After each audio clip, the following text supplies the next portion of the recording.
Hello प्यारे बच्चों आज हम सेट का पार्ट 2 करेंगे। बच्चों आपने देखा पार्ट 1 में किस तरीके से हमने डिफिनीशन ऑफ सेट्स देखी, उसके बाद हमने कुछ नंबर्स सीखे, जैसे आपने देखा नेचुरल नंबर, इंटीजर, उसके बाद रैशनल नंबर, इर्रेशनल नंबर, फिर मैंने रियल नंबर बताया। मतलब आपकी एक अच्छी अंडरस्टैंडिंग डेवलप की ताकि हम आगे प्रोसीड कर सकें। उसके बाद बच्चों आपने कन्वेंशंस देखे जो हमने लेने हैं मतलब सेट्स सीखने के साथ, ठीक है। उसका रीजन है कि ये सब चीज़ें पैरेलल चलती हैं, ये एक सेट ऑफ रूल्स होते हैं जो हमको सीखने बहुत ज़्यादा ज़रूरी होते हैं। बच्चों ये एक इनिशिएटिव है उन बच्चों के लिए जो लोग महंगी पढ़ाई अफोर्ड नहीं कर सकते, प्लस एक अच्छी अपॉर्चुनिटी उन बच्चों के लिए है जो लोग अपने बोर्ड एग्ज़ाम्स की प्रिपरेशन कर रहे हैं और बोर्ड एग्ज़ाम्स बहुत अच्छे से देना चाहते हैं, प्लस बहुत अच्छे मार्क्स भी पाना चाहते हैं। बच्चों मैं आपको ये तो करवा ही रहा हूँ और मैंने आपको पहले भी बताया है कि मेरा एक तरीका है पढ़ाने का, एक सिस्टमेटिक वे है। आप खुद देखेंगे, खुद रियलाइज़ करेंगे आफ्टर सम लेक्चर्स कि मतलब एक डेफिनेट डायरेक्शन है। मतलब मैं उन टॉपिक्स के साथ चल रहा हूँ कि सबसे पहले हम बेसिक पढ़ेंगे, बेसिक पढ़ने के बाद फिर मतलब 11th क्लास से जो रिलेटेड 12th क्लास में है, मैं इस अप्रोच के साथ आपको पढ़ाना चाहता हूँ। कारण यह है कि समहाउ कुछ कारण की वजह से बहुत से बच्चे ऐसे होते हैं जो कि मान लीजिए 11th क्लास अच्छे से नहीं पढ़ पाए और उनको 12th क्लास में मतलब अचानक इंटरनल वो हो जाता है कि हमको नहीं अच्छे नंबर पाने हैं, तो पता लगा उनका बेस सही नहीं है। तो मैं उस अप्रोच के साथ बच्चों के साथ वर्क करना चाहता हूं कि अगर आपसे बाई चांस कोई मिस्टेक हुई भी है 11th क्लास में तो आप बिल्कुल भी परेशान ना हो। आप अगर सिस्टमेटिकली मेरे लेक्चर्स को फॉलो करते रहेंगे तो ऑटोमेटिकली आपकी अप्रोच टू द पॉइंट रहेगी। बच्चों आज हम क्या पढ़ेंगे? देखिए आज हम, आपने देखा भी होगा, जैसे मैंने फर्स्ट क्लास जब इंट्रोडक्शन लिया था तो मैंने बताया भी था कि आज हम देखिए रिप्रेजेंटेशन ऑफ सेट्स देखेंगे, जिसमें रोस्टर फॉर्म देखेंगे, सेट बिल्डर फॉर्म देखेंगे, उसके बाद हम null and void and empty sets देखेंगे, इक्वल सेट्स के बारे में पढ़ेंगे। मतलब आज का भी लेक्चर बहुत ज़्यादा यूज़फुल होने वाला है। ये मैं बार बार कह रहा हूँ कि ये एक सेट ऑफ रूल्स है जो आपको सीखना बहुत ज़्यादा ज़रूरी है। और प्यारे बच्चों एक चीज़ और ध्यान रखिए कि जैसे सेट्स हो गया, रिलेशन एंड फंक्शन हो गया, तो इसमें थ्योरेटिकल पोर्शन थोड़ा सा ज़्यादा आपको हमेशा लगेगा, क्योंकि एक अच्छी अंडरस्टैंडिंग के लिए और कोई पॉइंट आपसे स्किप ना हो, मिस ना हो, इसलिए इसका थ्योरेटिकल पोर्शन ज़्यादा होने की वजह से अगर मैं, आप खुद सोचिए, लाइन बाय लाइन अगर लिखूंगा, मतलब बोर्ड पे अगर राइट करूंगा तो आपका टाइम ज़्यादा कंज्यूम होगा, तो मैं ये बिल्कुल नहीं चाहता। इसीलिए मैं सोचता हूँ कि सबसे पहले मैं आपको थ्योरेटिकल लिख के उसके बाद उसको समझाऊं और उस पर एग्जाम्पल मैक्सिमम से मैक्सिमम दूं। फिर जब उस पर बेस्ड प्रॉब्लम्स होगी तो प्रॉब्लम्स मैं आपके साथ करेंटली डिस्कस करता रहूंगा। ठीक है बच्चों, तो स्टार्ट करते हैं। सबसे पहले मैं वो चीज़ें नोट करता हूं, उसके बाद आपको एक्सप्लेन करता हूं। देखिए बच्चों, रिप्रेजेंटेशन ऑफ सेट्स, सेट्स को हम किस तरीके से रिप्रेजेंट कर सकते हैं? तो सेट्स को जनरली हम 2 टाइप से रिप्रेजेंट करते हैं, जिसमें फर्स्ट टाइप होता है रोस्टर फॉर्म, सेकंड होता है सेट बिल्डर फॉर्म। ठीक है, रोस्टर फॉर्म को हम पहले क्यों पढ़ते हैं, ये सबसे मूड पॉइंट है, मतलब मेन पॉइंट है। कैसे?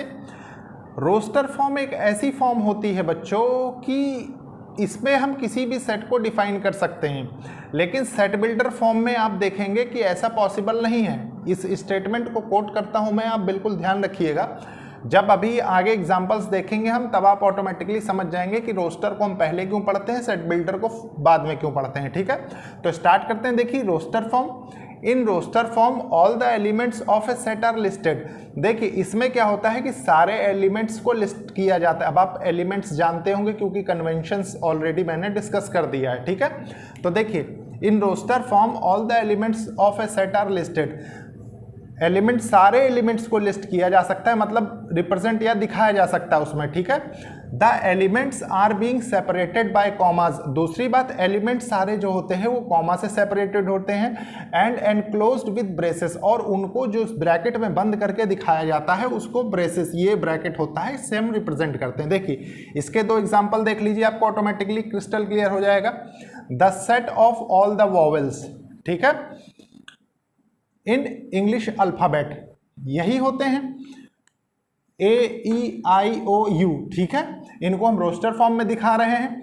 तो देखिए अब इस इनको इस डेफिनेशन से आप मैच करिए। डेफिनेशन क्या कह रही है, देखिए, in roster form all the elements of set are listed. देखिए all the elements A, E, I, O, U सारे लिस्टेड हैं, ठीक है। वॉवेल्स इन इंग्लिश अल्फाबेट जो भी होते हैं सारे यहाँ पे लिस्टेड हैं, ठीक है।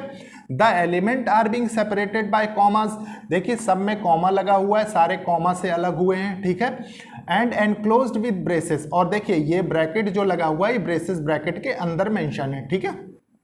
इसके बाद देखिए नेक्स्ट एग्जांपल क्या है, the set of all numbers in a die. देखिए आपने देखा होगा डाई, आप लूडो खेलते हैं या मतलब जो भी डाई वाला गेम होता है उसमें आपने ये चीज़ देखी होगी कि देखिए उसमें 6 नंबर होते हैं डाई में, तो अकॉर्डिंग टू डेफिनेशन 6 नंबर्स को हमने देखिए लिखा 1 2 3 4 5 6, ये सेपरेटेड किससे हैं, कॉमा से सेपरेटेड हैं, और एनक्लोज्ड किससे हैं, ब्रेसेस ब्रैकेट से हैं। तो again good example of roster form. अब देखिए रोस्टर फॉर्म में कुछ इंपॉर्टेंट पॉइंट्स होते हैं जो हमें याद रखने पड़ते हैं। जैसे important points in roster form में क्या हो गया, the order in which the elements are listed is immaterial. मतलब देखिए बहुत ही इंपॉर्टेंट पॉइंट है, इसीलिए मैंने इन्हीं दोनों को यहाँ पे कंटिन्यू किया है कि आपको बिल्कुल समझने में दिक्कत ना हो। देखिए कैसे, the order in which the elements are listed is immaterial, मतलब ऑर्डर इमैटेरियल होने का मतलब क्या है कि देखिए मान लीजिए आपने A, E, I, O, U से रिप्रेजेंट कर दिया, कॉमा से सेपरेटेड कर दिया और ब्रेसेस में बंद कर दिया, तो आपको पता लग गया कि आपने रोस्टर फॉर्म में वैल्यू लिखी है जितनी भी हैं, ठीक है। तो देखिए इसी को हमने यहाँ पे एग्जाम्पल में क्या लिखा है, देखिए the set of all vowels in English alphabets can be written as, इनको हम और ऐसे form n number of forms आप बना सकते हैं, ऐसा कुछ नहीं। देखिए ये तो मैंने सम आपको बना के 4 टाइप में बता दिया है कि क्या है कि देखिए जो भी सीक्वेंस हम मेंटेन कर रहे हैं, लिस्टेड इज इमैटेरियल, मतलब इतने प्रकार से हमको रिप्रेजेंट करने की कोई ज़रूरत नहीं है, ठीक है। सबकी वैल्यू रोस्टर फॉर्म में सेम ही होती है, तो ये इस पॉइंट को आप थोड़ा सा मार्क रखिएगा, इमैटेरियल, ठीक है। क्या लिखा है, द ऑर्डर, जिस ऑर्डर में लिखे जाते हैं in which the elements are listed is immaterial, मतलब बेकार है। सिर्फ किसी भी सिंपल एक फॉर्म में आप रिप्रेजेंट करके ये चीज़ समझ सकते हैं। The dots at the end tell us that the set continue indefinitely। अब देखिए मान लीजिए सेट ऑफ नेचुरल नंबर्स आपसे बात कर रहा है, वो नेचुरल नंबर्स क्या होते हैं, 1 2 3 4 मैंने लास्ट क्लास में ही डिस्कस किया, बहुत अच्छे से रिकॉल कर सकते हैं, ठीक है। तो सेट ऑफ नेचुरल नंबर्स में मान लीजिए हमने लास्ट में डॉट लगा दी, ठीक है।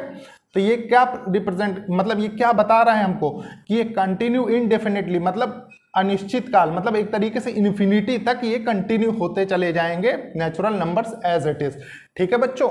तो बच्चों अभी देखिए पॉइंट्स इन रोस्टर फॉर्म में एक बहुत इंपॉर्टेंट पॉइंट अभी और बचा हुआ है, तो सबसे पहले मैं इसको रब कर देता हूं, फिर उसको लिख के फिर उसको भी एक्सप्लेन करता हूं, ठीक है। देखिए बच्चों ये है थर्ड जो हमने कंडीशंस पढ़नी थी रोस्टर फॉर्म की इंपॉर्टेंट पॉइंट्स में। देखिए क्या ये कंडीशन बता रही है, in roster form an element is not generally repeated, मतलब ध्यान रखिए कि जो एलिमेंट्स होते हैं, ऑब्जेक्ट्स होते हैं, आपको मैंने लास्ट क्लास में ये चीज़ डिस्कस की है कि क्या एलिमेंट्स होते हैं, मेंबर्स होते हैं, ठीक है। उनको हम 3 नाम से जनरली डिनोट करते थे, एलिमेंट्स, नंबर्स, मेंबर्स और ऑब्जेक्ट्स, ठीक है। तो ध्यान रखिए कि ये क्या कह रहा है, in roster form an element is not generally repeated, element repeat नहीं होते, all the elements are taken as distinct, मतलब हर एक एलिमेंट को अलग तरीके से कंसिडर किया जाता है। कैसे, अपने आप में देखिए मैं आपको बताता हूँ, रिपीट नहीं होंगे। कैसे, आपने सबसे पहला एग्जाम्पल लिया, the set of letter forming the words कर लीजिए, वर्ड्स क्रिकेट, मान लीजिए क्रिकेट है एक एग्जाम्पल, ठीक है। तो क्रिकेट में देखिए क्रिकेट स्पेलिंग क्या होती है, CRICKET, क्रिकेट, ठीक है। क्रिकेट में आपने देखा कि ये C देखिए ये है और ये 2 टाइम्स आया है, ठीक है। तो जब आप इसको सेट के फॉर्म में लिखेंगे, देखिए अगेन मेन डेफिनेशन, इसीलिए मैंने इसको रब नहीं किया, ठीक है। मेन डेफिनेशन के साथ आप इसको मैच कर सकते हैं कि देखिए सारे एलिमेंट्स जो हैं वो लिखे हुए हैं, वो सेपरेटेड कॉमा से हैं और ब्रेसेस में बंद हैं, प्लस कोई भी एलिमेंट रिपीट नहीं हो रहा है अकॉर्डिंग टू दिस कंडीशन, ठीक है। उसके बाद देखिए स्कूल, ये आपके एनसीईआरटी के एग्जाम्पल है। स्कूल आपने लिया, स्कूल में क्या है, कि देखिए SCHOL, इसमें देखिए 2 बार O आया है, O रिपीट हुआ है, ठीक है। स्कूल की स्पेलिंग ये होती है। तो जब हम इसको सेट के फॉर्म में रिप्रेजेंट करेंगे, रोस्टर फॉर्म में, तो हम इसको देखिए अगेन ऐसे लिखेंगे। प्लस इसको समझने का तरीका क्या है, देखिए आपने एक एक एलिमेंट लिखा, उसको कॉमा से सेपरेट किया, प्लस ब्रेसेस से बंद किया, और यही रोस्टर फॉर्म है, ठीक है बच्चों। अब इसके बाद हम देखेंगे सेट बिल्डर फॉर्म। देखिए बच्चों, सेट बिल्डर फॉर्म में हम क्या पढ़ते हैं, सबसे पहले अच्छे से समझेंगे। In set builder form all the elements of sets, all the element, जितने भी एलिमेंट, मेंबर, ऑब्जेक्ट्स जितने भी होंगे, set possesses single common property, ठीक है। सिंगल कॉमा प्रॉपर्टी मतलब क्या है, which is not possessed by any element outside the set, मतलब जो प्रॉपर्टी वो ले रहे हों, ठीक है, उस प्रॉपर्टी को उनके अलावा आउटसाइड द सेट कोई भी नहीं ले सकता, सबसे बड़ी बात, ठीक है। उसके बाद क्या है, देखिए इन the set AEIOU all the elements possesses a common property, namely each of them is vowel in the English alphabet, ठीक है। मतलब क्या कह रहा है ये कि देखिए AEIOU जो है, इसके सारे एलिमेंट्स जितने भी हैं ये पॉजेस कर रहे हैं, मतलब अपने अंदर एक कॉमन प्रॉपर्टी रख रहे हैं, नेमली क्या है कि वॉवल हैं इंग्लिश अल्फ़ाबेट के, and no other letter possess this, और ये प्रॉपर्टी इंग्लिश अल्फ़ाबेट्स के किसी भी एलिमेंट के अंदर नहीं होती सिवाय इन 5 एलिमेंट्स को छोड़ के। तो इसको रिप्रेजेंट कैसे करते हैं, मान लीजिए हमने क्या किया, denoting this set by B, हमने सेट को बी से डिनोट किया, और वी राइट हम लिख सकते हैं ऐसे, we equals to braces x semicolon, colon है ये, ठीक है। सेमी कॉलन होता है जिसको हम कुछ इस तरीके से लगाते हैं, ठीक है। तो हमने कॉलन लगा दिया, उसके बाद इसकी प्रॉपर्टी मेंशन कर दी, कैसे देखिए, x is a vowel in English alphabets, मतलब आप जब जनरली डिनोट करेंगे किसी भी चीज को सेट बिल्डर फॉर्म में, तो आप कैसे करेंगे, देखिए कुछ इस तरीके से, x मतलब ये कुछ भी हो सकता है, small x y z a b c, जो भी जिसमें भी आप करना चाहें, और जब आप कॉलन लगा देते हैं उसके बाद इधर प्रॉपर्टी लेता है, ठीक है, ये प्रॉपर्टी लेता है, तो ये एक तरीका है। उसके बाद देखिए सेकंड, मैंने जो एग्जांपल लिया है वो क्या है, in the set 1 2 3 4 5 6 all the elements possess a common property, namely each of them is number in dice. Dice में 1 to 6 नंबर होते हैं, सब जानते हैं अगर आपने लूडो का गेम खेला है, and no other number possess this property, और इन 6 के अलावा कोई और नंबर से हम जो भी लूडो में जितने भी नंबर्स होते हैं 1 2 3 4 5 6, इसके अलावा और कोई नंबर हम देखते हैं कि आउटसाइड सेट नहीं लेता है डाइस, ठीक है। तो इसको हम मान लीजिए डिनोट करते हैं this set by D, we write हम लिख सकते हैं x colon x is numbers in dice, और यहाँ पे ये जो x है, देखिए ये जो x है और ये जो x है, ये x क्या डिनोट कर रहा है, ये वॉवल सारे बता रहा है, और ये नंबर्स इन डाइस बता रहा है। तो ये है बच्चों सेट बिल्डर फॉर्म। अब जो इंपॉर्टेंट पॉइंट्स इसमें ध्यान रखने हैं, अब इसको रब करने के बाद मैं वो आपके साथ डिस्कस करूंगा। देखिए बच्चों, अब हम देखेंगे important points on set builder form. Set builder form में कौन कौन से इंपॉर्टेंट पॉइंट्स होते हैं, देखिए please note that any other symbol like the letter y a z b, मतलब रेंडमली कोई भी हम सिंबल ले सकते हैं, ठीक है, एक्सेट्रा कुड बी यूज्ड। जैसे हम इसमें क्या करते हैं, y कॉलन प्रॉपर्टी लिखते हैं, ठीक है, a कॉलन प्रॉपर्टी, मतलब जो भी आप सिंबल लेंगे उसमें हम रिप्रेजेंट कर सकते हैं, ठीक है। The symbol should be followed by a colon. देखिए सिंबल जो है वो फॉलो करता है किसको, कॉलन को, सिंबल के जस्ट बाद कॉलन यूज होता है, ठीक है। After the sign of colon, colon के जस्ट साइन के बाद we write the characteristic property possessed by the element, जो भी उनकी प्रॉपर्टीज होती है वो हम कॉलन के बाद लिखते हैं, ठीक है। Elements of the set and the and then enclose the whole description within braces, और उसके बाद हम उसको ब्रेसेस से बंद कर देते हैं। अब इसके बाद लास्ट पॉइंट देखिए, if a set of number does not follow any pattern, अगर सेट कोई पैटर्न फॉलो नहीं करता है तो क्या होता है, it can not be written in set builder form. Set builder form की यही बेसिक कंडीशन होती है कि वो एक पैटर्न फॉलो करे या कॉमन प्रॉपर्टी फॉलो करे, ठीक है। इसीलिए मैंने आपको यहाँ पे लास्ट में कंक्लूजन लिखवा दिया है। क्या है, देखिए रोस्टर में हम किसी भी सेट को डिफाइन कर सकते हैं, लेकिन सेट बिल्डर फॉर्म की ये लिमिटेशंस हैं कि उसमें सिर्फ एक पैटर्न सेट और कॉमन प्रॉपर्टी वाले सेट ही डिफाइन किए जा सकते हैं, ठीक है बच्चों। इसके बाद इस पे बेस्ड हम कुछ एग्जाम्पल्स देखते हैं। देखिए बच्चों, ये कुछ एग्जाम्पल्स लिए हैं मैंने जो कि काफ़ी हेल्पफुल होने वाले हैं आपको अभी प्रीवियस जो हमने कॉन्सेप्ट सीखे हैं रोस्टर और सेट बिल्डर फॉर्म के, उसके लिए, ठीक है। तो देखिए एक एक एग्जाम्पल हम बहुत अच्छे से डिस्कस करेंगे। देखिए सबसे पहले मान लीजिए एक सेट बता रहा है हमको जिसमें देखिए एलिमेंट्स दिए हुए हैं, उनको कॉमा से सेपरेट कर रखा है और अप टू इन्फिनिटी दिखा रखा है और ब्रेसेस के अंदर बंद है, ठीक है। मतलब ये बेसिक कंडीशन जो है फुलफिल हो रही है। तो अब हमें इसमें पहचानना है कि कौन सा रोस्टर फॉर्म है, कौन सा सेट बिल्डर फॉर्म है, ठीक है। तो देखिए मान लीजिए ये दिया हुआ है 2 4 6 8 10, आप देख रहे हैं कि इसमें क्या है कि एलिमेंट सारे मेंशन हैं, ठीक है। तो ये क्या है, ये रोस्टर फॉर्म है, लेकिन ये रोस्टर फॉर्म कौन सी है, इन्फिनाइट सेट वाली फॉर्म है, ठीक है। तो आप इसमें लिखेंगे रोस्टर, ये रोस्टर का एग्जांपल है, ठीक है। अगेन देखिए ये क्या है 2 3 5 7, ये सेट ऑफ प्राइम नंबर्स हैं, प्राइम नंबर्स लेस देन 8 हैं और करली ब्रैकेट के अंदर हैं, each element separated by a comma दे रखा है, ये भी क्या है, रोस्टर फॉर्म है। अगेन देखिए each element separated by commas within curly bracket, और देखिए ये क्या है, ये 5 × 5 25, 25 × 5 1 × 125, 125 × 5 625, मतलब एक तरीके से 5 का मल्टीप्लिकेशन आपको दे रखा है पूरी सीरीज में, ठीक है, जितनी भी ये मेंशन कर रखी है।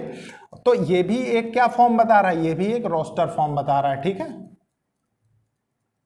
रोस्टर। अब देखिए, अब ये हैं फ्रेंड्स, ये चारों जो एग्जाम्पल्स हैं ये सेट बिल्डर फॉर्म के एग्जाम्पल्स हैं, ठीक है। तो बच्चों आप करेंगे क्या, सबसे पहले इनकी कॉमन प्रॉपर्टीज को आप समझने की कोशिश करिए। देखिए क्या दे रहा है, D = curly bracket open x colon x belongs to natural number, और नेचुरल नंबर आप बहुत अच्छे से जानते हैं, मैंने आपके साथ बहुत अच्छे से लास्ट क्लास में डिस्कस किया था। नेचुरल नंबर वो होते हैं, देखिए 1 2 3 4 अप टू इन्फिनिटी, ठीक है। तो देखिए क्या है, x belongs to natural number and x less than 8, तो 8 से छोटे कितने नेचुरल नंबर हो सकते हैं, देखिए 8 से छोटे नेचुरल नंबर देखिए 8 7 6 5 4 3 2 1, ठीक है। मतलब ये तो 8 के बराबर होगा, छोटा तो होगा नहीं, तो ये होंगे इसके सारे रोस्टर फॉर्म में, आप इसको ऐसे लिख सकते हैं, ठीक है। तो ये हुआ आपका कौन सा फॉर्म है, ये roster, sorry set builder form है, ये set builder form, set builder form. और ये क्या है, ये इसका रोस्टर फॉर्म है, रोस्टर फॉर्म, ठीक है। अब देखिए नेक्स्ट क्या बता रहा है आपको, ये भी सेट बिल्डर का ही एग्जांपल है।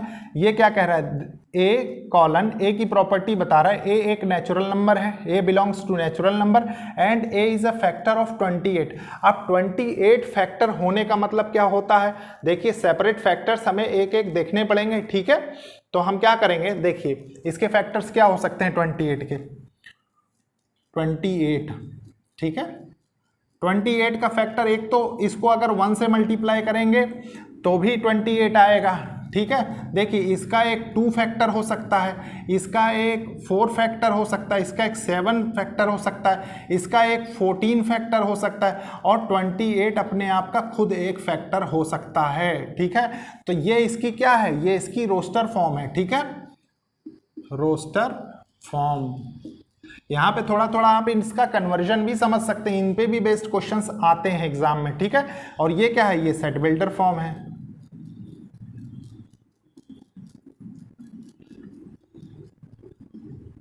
अब देखिए ये है, ये क्या कह रहा है, देखिए f equals to m colon m equals to 2x, ठीक है, where x belongs to integer, x एक इंटीजर है, ठीक है, and -3 is greater, -3 is less than equals to x and x is less than equals to 3। मतलब इससे आपको क्या पता चल रहा है कि यहाँ पे आपको कौन कौन सी x की वैल्यू आप यहाँ से फाइंड करके रख सकते हैं जो कि इंटीजर होनी चाहिए, ठीक है। इंटीजर की प्रॉपर्टीज भी आपको मैंने बताई थी, देखिए इंटीजर क्या होते थे, -∞ से ऐसे -4 -3 -2 -1 0 1 2 3 4 अप टू इन्फिनिटी, ये आपको बताया था। तो देखिए मान लीजिए आपको इसकी सीरीज निकालनी है रोस्टर फॉर्म में, ठीक है, एग्जाम्पल के तहत आप समझ सकते हैं। तो आप कैसे करेंगे, देखिए m इक्वल्स टू 2x दे रखा है, ठीक है, x को आपको चेंज करना है और ये क्या -3 इसके बराबर होगा x के, तो सबसे पहले मान लीजिए आपने -3 रख दिया इसमें, तो ये हो जाएगा -6, ठीक है। उसके बाद इससे छोटा, ठीक है, -2 रखा तो -4 हो गया, -1 रखा आपने इसमें तो कितना हो गया, -2 हो गया, फिर कितना 1 रखा आपने तो 2 हो गया, फिर आपने क्या किया 2 रखा तो 4 हो गया और 3 रखा तो 6 हो गया। ये इसकी रोस्टर फॉर्म बन गई, ठीक है। ये सेट बिल्डर फॉर्म है, सेट बिल्डर फॉर्म, और ये क्या है, ये इसकी रोस्टर फॉर्म है।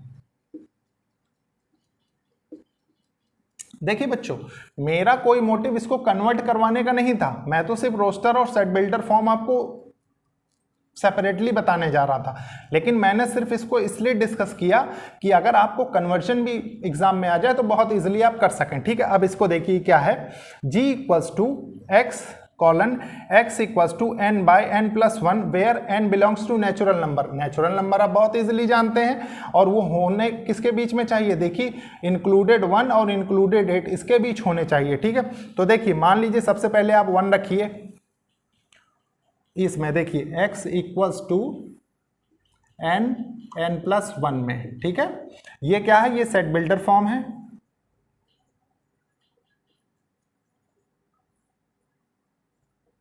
अब हम रोस्टर फॉर्म इसकी देख रहे हैं, ठीक है। तो देखिए रोस्टर फॉर्म में क्या होता है, मान लीजिए आपने 1 रखा क्योंकि 1 के बराबर है ना, तो यहां से आपको फर्स्ट टर्म मिलेगी 1/2, सेकेंड टर्म मिलेगी जब आप 2 रखेंगे तो 2/3, फिर 3/4, फिर 4/5, फिर 5/6, 6/7, 7/8, ठीक है, और 8/9। अब देखिए आपके पास एक और चैलेंज हो गया, अगर आप इसको 9 रख देते हैं, ठीक है, तो n की वैल्यू 9 नहीं हो सकती, क्यों, क्योंकि देखिए आपको कंडीशन दे रखा है ना, n is less than equals to 8, तो 8 तक आपने रखा, ठीक है। तो ये आपके पास क्या हो गई कंडीशन, ये हो गई आपके पास रोस्टर फॉर्म की, रोस्टर फॉर्म। तो अगर आपकी नॉलेज अच्छी है, अब तक आपने अगर अच्छे से सीखा है जो चीज़ें मैंने बताई हैं, तो आप बहुत इजीली क्वेश्चंस भी सॉल्व कर सकते हैं, ठीक है। देखिए इसमें बेसिक बहुत सारे क्वेश्चन बनते हैं, पर्टिकुलरली किसी भी टाइप के, ठीक है। तो उनको देखिए अभी मैं इसको रब करता हूं, उसके बाद कुछ क्वेश्चंस आपके साथ और डिस्कस करता हूं। देखिए बच्चों, ये 3 क्वेश्चंस हैं, इनको सबसे पहले हम किस तरीके से एनालिसिस करेंगे, समझेंगे। उसका रीज़न है कि जो हमने अभी भी कॉन्सेप्ट सीखे हैं, आपने देखा मैंने पहचान भी बता दी है, प्लस वहाँ पे भी मैंने आपको बेसिक इंट्रोडक्शन दे दिया है किस तरीके से set builder roster to set builder करना है। अब एक अच्छे से और डिसिप्लिन्ड वे में हम देखेंगे। देखिए क्या है, convert roster to set builder form and vice versa, मतलब set builder to roster form. अब हमें वो देखना है। देखिए क्या कह रहा है, a equals to curly bracket x colon x is a set of all months having 30 days, ठीक है। मतलब आप जानते हैं कि एक साल में 12 महीने होते हैं, 12 महीने में कौन से ऐसे महीने हैं जिन महीनों के 30 डेज होते हैं, वो हमें मेंशन करने हैं, ठीक है। तो अगर आप देखिए जानते हैं जन 31 का होता है, फेब 28 29 का होता है, ठीक है, मार्च 31 का होता है, अप्रैल 30 का होता है, मई 31 जून, 30 जुलाई, 31 अगस्त, 31 सितंबर, 30 अक्टूबर, 31 नवंबर, 30 और दिसंबर 31।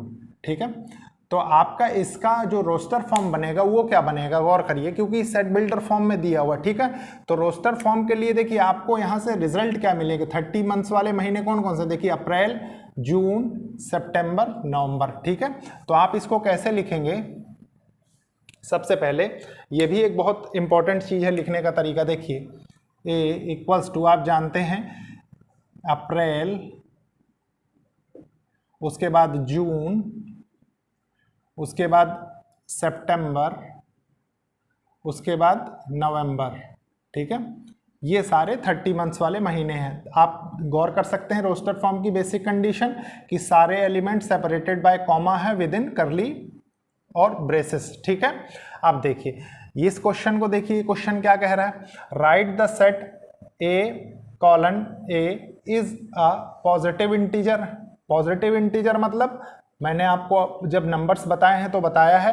ठीक है, and x² is less than 30 in the roster form हमको बताना है। ठीक है, तो देखिए हम क्या करेंगे इसमें, सबसे पहले पॉजिटिव इंटीजर की बात कर रहा है वो। ठीक है, तो इंटीजर्स को मैंने आपसे क्या बताया था कि -∞ से लेके +∞ तक जो नंबर्स होते हैं कैसे, देखिए -∞, -4, यही मैंने डिस्कस किया था, -3, -2, 1, -1, 0, 1, 2, 3 अप टू इन्फिनिटी।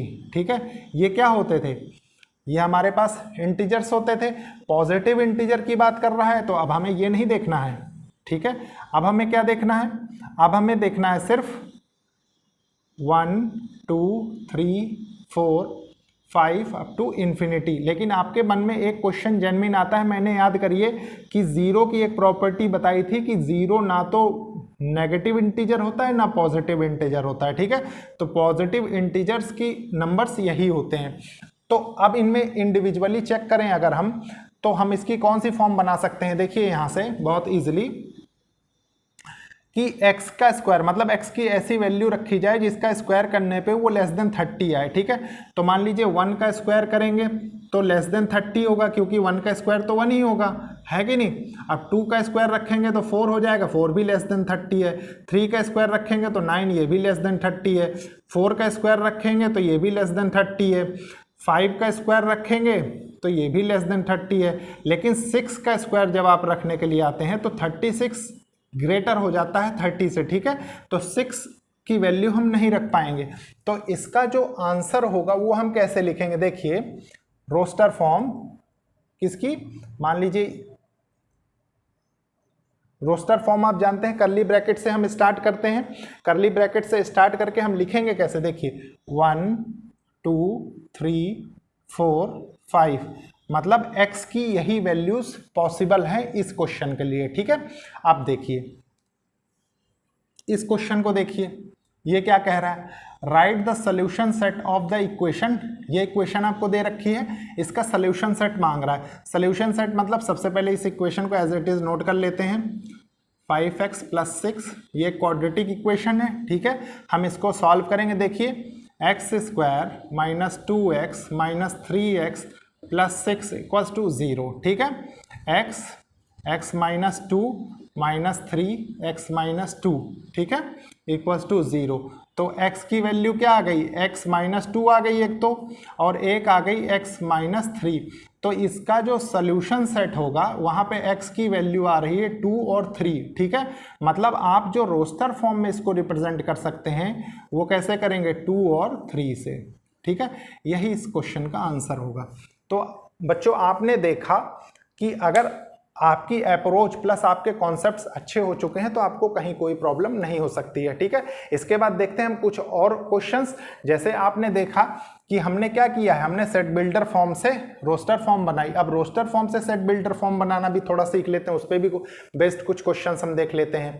देखिए प्यारे बच्चों, ये 4 क्वेश्चंस हैं, इसमें हमें क्या करना है, ये रोस्टर फॉर्म में दिए हुए हैं, इनको हमें सेट बिल्डर फॉर्म में बनाना है, ठीक है।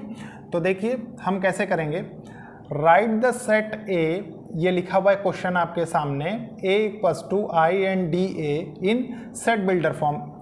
बच्चों ये कॉमन एग्जाम्पल मैंने इसलिए लिया है ताकि आपको मैं बहुत इजीली कंपेयर करके समझा सकूं। देखिए आप जानते हैं कि कोई भी एलिमेंट, मेंबर और ऑब्जेक्ट रिपीट नहीं होता जब भी हम रोस्टर फॉर्म में लिखते हैं, separated by comma with in braces.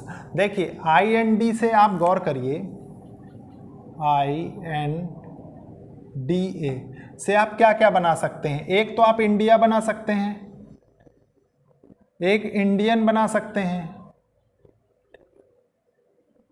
Indian बना सकते हैं, एक नाडिया बना सकते हैं, ठीक है, एक डायना बना सकते हैं। मतलब आप काफ़ी चीज़ें आप इसमें से बना सकते हैं, ठीक है। लेकिन उनको लिखने की फॉर्म क्या होगी, लिखने की फॉर्म ये होगी, देखिए आप लिखेंगे ए के लिए, आप सेट को डिफाइन कर रहे हैं तो x colon x is a letter of word India, India, ठीक है। एक बार आप इसको ऐसे डिफाइन कर सकते हैं, x colon x is a letter of word Indian,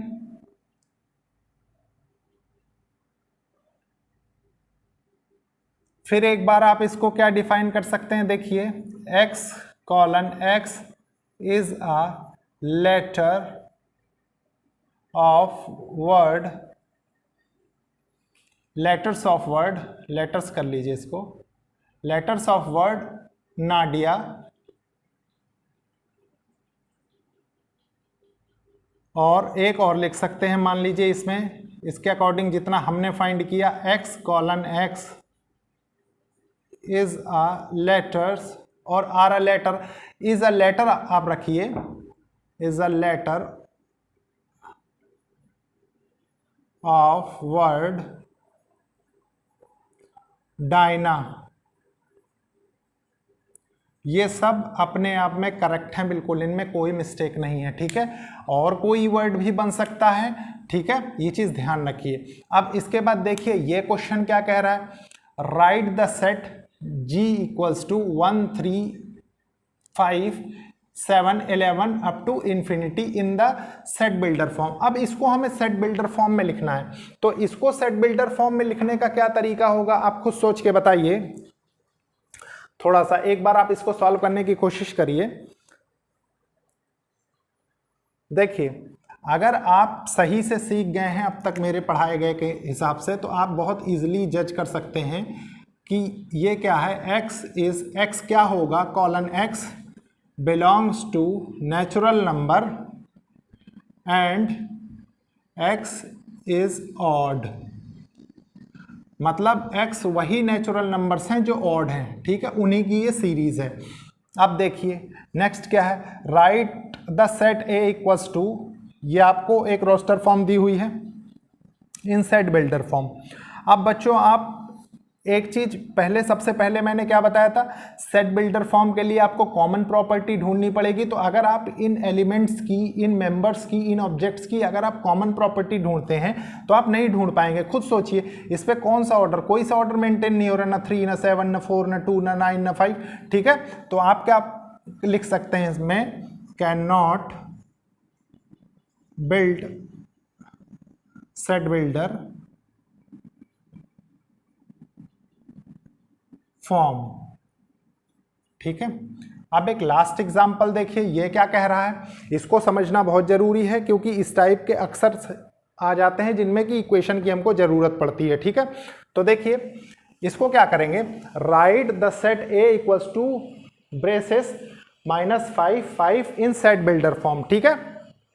तो इसको कैसे बनाएंगे, अगर आप इसको फॉर्म करना चाहें तो आप बहुत इजीली एक चीज समझ सकते हैं कि x स्क्वायर इक्वल्स टू 25 होता है, लेकिन x स्क्वायर अगर आप इसमें 5 रखते हैं तो आप बहुत इजीली यहाँ से 2 नंबर पाते हैं। आप गौर करिए, देखिए अगर ये 25 का स्क्वायर रूट करते हैं तो आप इसको क्या पाएंगे, -5 + 5, है कि नहीं। वही चीज़ यहाँ पे मेंशन है। इसको अगर इस स्क्वायर को अगर यहाँ से रूट में कन्वर्ट करके ये दो वैल्यूज़ आपके पास आती हैं, ठीक है, इतना आप जानते हैं बहुत अच्छे से, ठीक है। लेकिन इसको आपको लिखना सेट बिल्डर फॉर्म में, तो आप कैसे लिखेंगे, देखिए a = x कॉलन x। अब देखिए जो बच्चे अब तक नहीं सीखे हैं वो यहीं पे कंफ्यूज हो जाएंगे, ठीक है, लेकिन आपने कंफ्यूज नहीं होना क्योंकि आप बहुत अच्छी तरह सीख चुके हैं। तो x क्या होगा, x यहाँ पे होगा स्क्वायर = 25, ठीक है, और यही इस क्वेश्चन का आंसर होगा। बच्चों ये था आज का लेक्चर। नेक्स्ट लेक्चर में हम कुछ और चीज़ें सीखेंगे, ठीक है, जैसे नल, वॉइड, एम्प्टी सेट वगैरह के बारे में जानेंगे, बहुत अच्छे से सीखेंगे। आपने देखा कि आज मैंने बहुत डीपली आपको पढ़ाया है, प्लस एग्जाम्पल्स तो इतने करवा दिए हैं कि आप एनसीईआरटी खुद में खुद सॉल्व कर सकते हैं। लेकिन मैंने कहा है तो मैं कंप्लीट एनसीईआरटी आपके साथ डिस्कस करूंगा, लेकिन एक स्टेप बाय स्टेप। सबसे पहले हम थ्योरेटिकल पोर्शन देख रहे हैं, उसके बाद हम एनसीईआरटी कवर करेंगे, ठीक है बच्चों लेक्चर को लाइक, शेयर, सब्सक्राइब करिए और कोशिश करिए कि ज़रूरतमंद बच्चों तक ये पहुँचे। उसका रीज़न है कि मैं चाहता हूं कि फ्री ऑफ कॉस्ट एजुकेशन सब तक पहुंचे। ओके, थैंक यू बच्चों।